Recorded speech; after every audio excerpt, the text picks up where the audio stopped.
예, 장관님 다음 총선에 출마 예정인 현직 검사들이 몇 명이나 됩니까? 그거 저한테 물으시는 건 이상한 질문 아닌가요? 네, 알고 계시면 좀 이상할 뻔했습니다. 이 사법기관과 준사법기관인 판검사들에 대해서는 본인이 맡고 있었던 재판이나 수사의 공정성, 그 외관을 보호하기 위해서 출마 전까지 좀 냉각기를 가져야 된다. 이런 지적들이 좀 있는데 알고 계십니까? 위원님께서도 판사 하시다가 출마하셨으니까 더 잘 아실 것 같습니다. 아니 알고 계시냐고 그런 지적에 대해서. 그런 지적은 그냥 상식적인 얘기 아닌가요? 그러면 적절한 기간이 어느 정도 된다고 생각하십니까? 그걸 제가 말씀드릴 문제는 아닌 것 같습니다. 그 국회에 그 적절한 냉각기가 1년이다라는 내용으로 발의된 법안이 있습니다. 법원조직법하고 검찰청법 개정안인데요. 요거 관련돼서 법무부 부처 의견이 아직 제출이 안 되고 있습니다. 부처 의견 좀 제출해 줄 수 있겠습니까? 이건 내겠죠. 저는 그런 그 법안이라는 걸 알지 못했는데요. 네. 저희가 어차피 절차에 따라서 내야 되는 거니까 당연히 준비하겠습니다. 이게 지금 발의된 지 2년이 넘었거든요. 그러니까 부처 의견 좀 성실하게 제출해 주시고요. 요 발의된 법안에 따르면 이제 법정 기한이 2주 정도밖에 안 남았습니다. 그래서 좀 심사에 속도를 낼 수 있도록 협조해 주시면 좋겠습니다. 다음으로 아까 그 처음 질문에 답변하시면서 그 헌재 결정과 관련돼서 정확하게 헌재 결정 취지로 행정을 하겠다 이런 취지로 말씀을 주셨는데요. 제가 위원님 제가 잘 못 들었습니다. 네, 헌재 결정 정확하게 헌재 결정 취지대로 행정을 하겠다라는 취지로 답변을 주셨는데요. 존중한다는 취지입니다. 그 행정에는 시행령도 당연히 포함되는 거겠죠? 저는 그 헌재 결정이 시행령과 서로 양립될 수 있다고 생각합니다. 네, 그 헌재 결정 정본 혹시 수령하셨습니까? 다시 한번 헌법재판소 결정 정본 수령하셨어요? 청구인이시니까. 그 결정문 말씀이신가요? 네네. 결정문 봤습니다. 결정문 수령하셨어요? 정본이라고 말씀하시면 제가 잘 모르겠습니다만 제가 결정문 자체요. 재판관들이 서명한 결정문, 판결문. 판결문은 아직 못 네, 봤습니다. 못 받으셨죠? 그 결정문 수령을 하시고 나면 그 결정문 아직도 지금 결정문 본 사람이 없거든요. 그 결정문을 놓고 우리 평소에 얘기하듯이 정치적 레토릭이 아니라 정말 법률가로서의 양식을 가지고 그 시행령이 법률 해석의 취지에 맞는지 토론이 전 필요하다고 생각합니다. 그래서 뭐 국회법에 관련된 절차가 있으니까요. 저는 상임위 개최를 좀 요구하겠습니다. 법무부에서도 잘 준비를 해주셨으면 좋겠고요. 다음으로 인사검증 문제입니다. PPT 한번 좀 보여주시죠. 지난 6월 28일 날 국회에서 기자회견 하시면서 장관님이 그 정순신 국가수사본부장 후보자 낙마 직후에 지금 같은 시스템이면 이런 일이 반복될 것 같다라고 말씀을 주셨어요.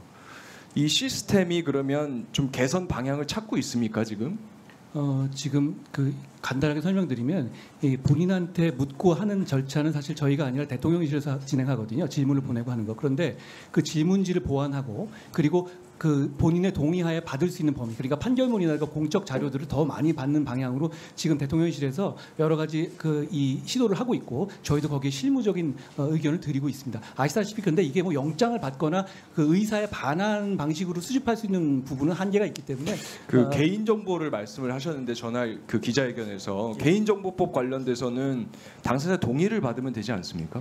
그렇지만 판결문 같은 걸 확보하거나 할 때는 그리고 학적부를 확인하거나 할 때는 그냥 본인이 동의했다고 학교에서 내주지는 않거든요. 네. 학적부 내용 자체 굉장히 민감한 내용이 있기 때문에 그렇다고 해서 저희가 인사검증을 할 때마다 그 수많은 사람들의 자녀들의 학적들을 그대로 받아본다는 것도 조금 문제가 있을 것 같습니다. 그 개인정보 동의서 받으시지요? 대통령실에 받아서 그 자료를 진구해서 저희한테 넘겨주고 그 개인정보 제공 동의서가 수정될 필요성이 있다는 의견이 있습니다. 예. 한번 검토해서 의견을 주시면 좋겠고요. 정순신 후보자 관련돼서는 장관님이 혹시 판결문 보셨습니까? 이게 춘천지방법원 제1행정부 2018년 9월 4일자 판결인데요. 그 후보자 지금 관련돼서 논란이 되고 있는 학폭 관련된 판결문입니다. 알고 계십니까? 전문을 보진 못했고요. 보도를 네. 통해서 내용을 봤습니다. 이 판결문에 지금 인사정보 관련해서 접근을 못했던 거죠. 알지 못했습니다. 확인을 못했던 거죠. 확인을 할 수 있도록 시스템 개선이 필요하지 않겠습니까? 그 방법을 찾고 있는데요. 의원님 이 법원 출신이시니까 더더욱 잘 아시겠지만 지금은 법원에서 저희한테 이 요구를 했었을 때 자료를 주고 있는 시스템은 아닙니다. 요구한 적 있습니까? 과거에 이런 거는 여러 차례 했었죠. 이번에는 법무부에서 요구한 적이 없죠, 아예. 이 건은 아니라 기본적으로 판결문을 요청하는 절차 자체를 했는데 안 됐던 경우는 과거에 이미 쌓인 전례입니다. 네, 그 제도를 개선을 하는 게 장관님 본업입니다. 그래서 지금 대통령실에서 법원행정처에다가 그 부분을 좀 의뢰를 뭐 해놓은 대통령실도 좋고 다 좋은데요. 장관님 본업이에요. 저희도 당연히 그 심리적인 걸 하고 있습니다. 인사정보관리단을 지휘 감독하시는 분이기 때문에 인사검증 시스템 개선하시는 거는 장관님 본업이에요. 예, 그렇습니다. 제가 아까 말씀드린 것처럼 책임감을 가지고 하겠다는 게 그 뜻입니다. 네, 그러니까 장관님께서 시스템 개선 방향에 대한 말씀을 저희한테 주실 수 있으면 좋겠어요. 그렇게 하겠습니다. 네. 그리고 한 달 됐지 않습니까? 한 달 정도 됐기 때문에 이 개선 시스템에 대해서 어느 정도 전 윤곽이 나와 있기를 기대했습니다. 빠른 속도를 내주시고요. 특히 잘 아시겠지만 윤석열 정부에 관련돼서는 잘못하고 있는 분야 1, 2로 인사검증이 계속 나옵니다. 이거 고치라는 국민들 요구가 있는 거예요. 본업에 좀 충실하는 법무부 장관의 모습을 보고 싶습니다. 특별히 강조를 드리고요. 그 다음에 업무 편람이요. 업무 편람 왜 계속 공개 안 하시나요? 위원님, 그거는 노하우에 관한 문제거든요. 그 부분을 공개하는 것 자체는 보세요. 그 업무 수행에 큰 노하우에 지장이 개인 됩니다. 정보 관련된 것도 있고 다 들어가 있을 텐데요. 장관님이 2번이나 이미 공개했다고 약속하신 겁니다. 위원님, 제 말을 다 해주셨으면 공개하라고 좋겠고. 약속한 적은 없어요. 제가 설명드릴 수 있는 자료를 만들겠다고 했지 그 자료를 제가 취지가 이 내용을 보고 그 내용에 대해서 이렇게 돼 있고 그리고 그 이후 의원님이 지적하신 이후에 대통령실에서 그 질문서를 아마 홈피에 바로 공개했을 겁니다. 그 이후에 저희가 그런 조치를 취했다는 점을 말씀드립니다. 네.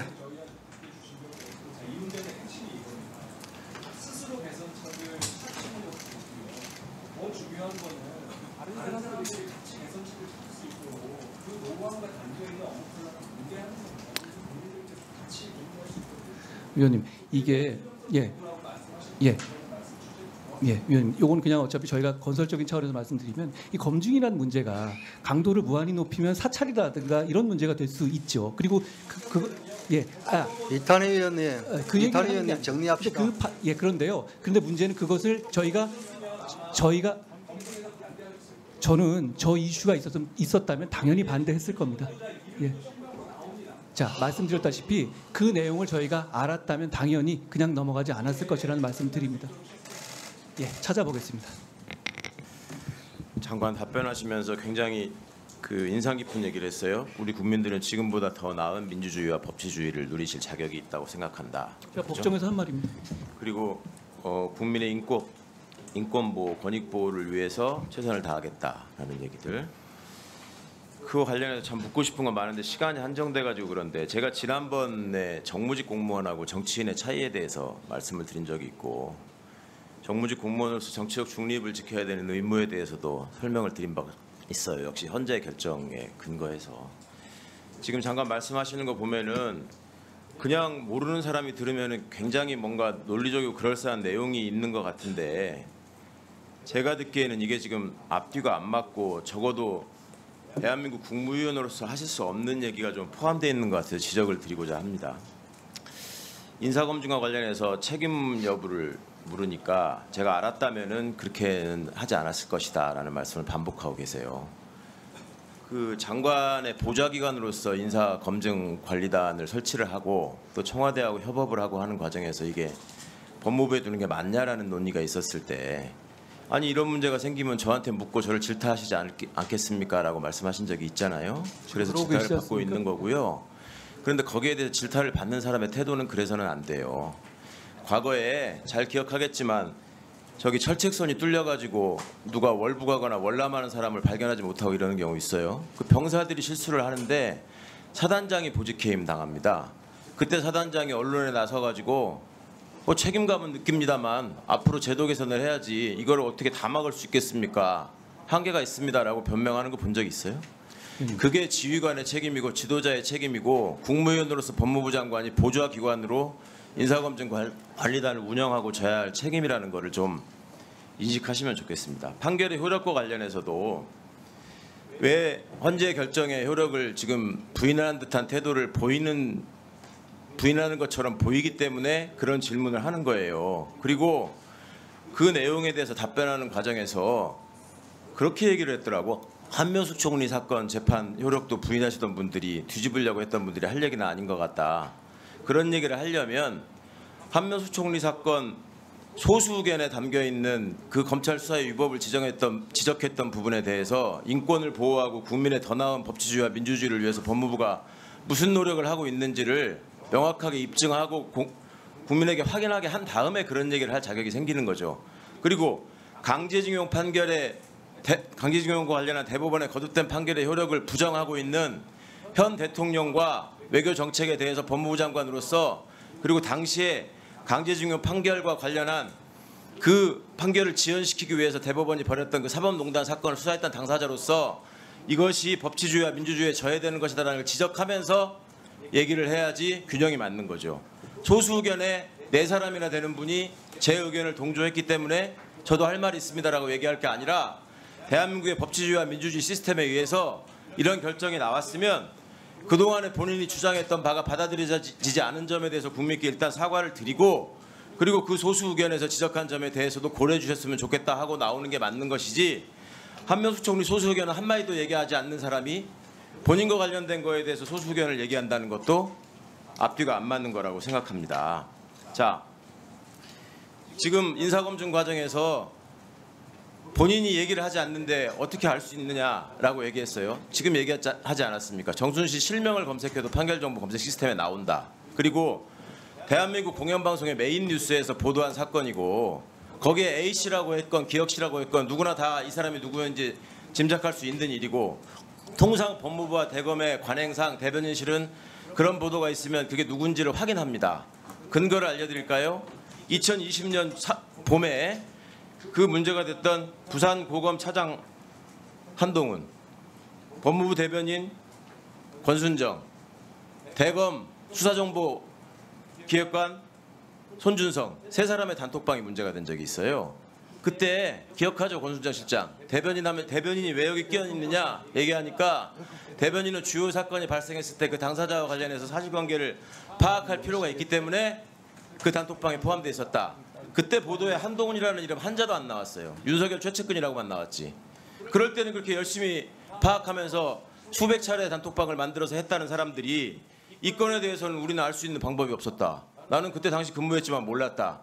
이런 얘기를 하면 국민들이 설득력 있게 받아들여지질 않고 그것이 국민의 기본권을 보호하겠다고 하는 법무부 장관이 하는 솔직한 해명이라고 받아주지 않는단 말입니다. 자, 계속 얘기해요. 검수완박법인 위헌입니다라고 얘기해요. 그렇게 정치적인 용어니까 쓰지 말라고 해도 계속 반복해요. 법무부 장관의 주장이 뭐냐면 검찰 수사권을 완전히 박탈하는 법이기 때문에 위헌입니다라는 거예요. 검사가 헌법기관이기 때문에 검사의 수사권은 헌법상 보장되기 때문에 위헌이라는 주장을 한 거예요. 검찰 수사권은 완전히 박탈되지 않았다고 또 주장을 해요. 그러면서 시행령으로 다 할 수 있다고 생각한다고 해요. 그렇게 해도 된다고 해요. 도대체 헌재의 결정을 어떻게 받아들이고 있는 것인지를 본인 스스로 좀 돌아봤으면 좋겠어요. 무고, 위증, 깡패, 마약 왜 수사 못하게 하냐고? 그렇게 물어보시면 안 돼요. 깡패나 마약 수사는 인지수사가 없습니다. 검찰이 인지하게 해주십시오. 통계를 제시하고 얘기를 해야죠. 무고, 위증도 마찬가지입니다. 고발 사건에 대해서 제대로 수사를 하고 있는데 왜 그건 없이 전부 다 인지를 검사가 해야 되는 것처럼 얘기합니까?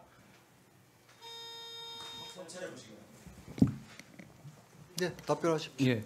그 판결 검색은 지난 정부에서 계속 안 해왔던 거죠. 안경환 당시 후보자 당시에 청와대는 이렇게 말했습니다. 판결문 검색을 청와대가 하면 위법이라고요. 그러니까 그 부분에는 한계 분명히 있었던 거니까 그렇게 호도하시면 안 될 것 같고요. 그리고 이미 무고로 드러난 채널A 사건을 그것도 그 사건으로 기소된 최강욱 의원께서 지적하신 것에 대해서 저는 좀 놀랍습니다. 자.